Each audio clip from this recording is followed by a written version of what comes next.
Unajua kwa nini watu wengine wanapata fursa nyingi zaidi? Kwa sababu hawaendi peke yao.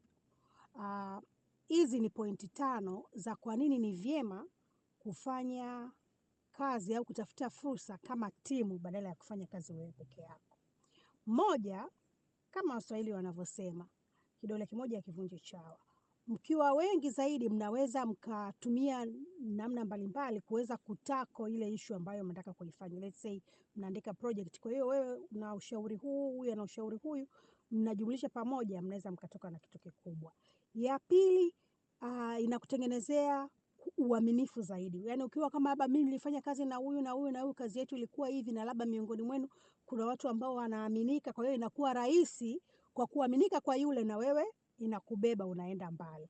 Ya tatu, mna uwezo wa kujifunza vitu vingi zaidi. Kwa mfano labda mnafanya project pamoja, lakini labda wewe kwa mfano let's say tutumie labda kwenye kuedit.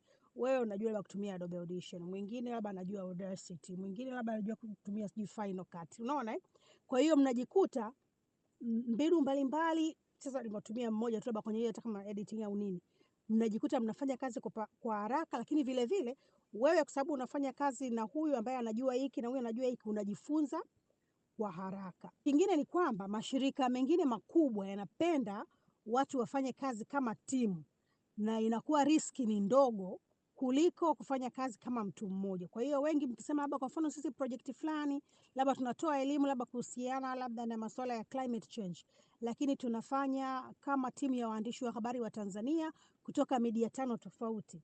Hapo inakuwa ni rahisi zaidi hata kwa lile shirika kutoa, kwa sababu linaamini okay, riski ni ndogo, watu hao watafanya kazi kwa pamoja. Lakini mwisho ya 5 ni kwamba mkifanya kazi kwa timu kwa pamoja, mnakuwa mna lengo lile la kugawana fursa, na sio tena kuwa kama competitors, yani kuwa kama sasa washindani.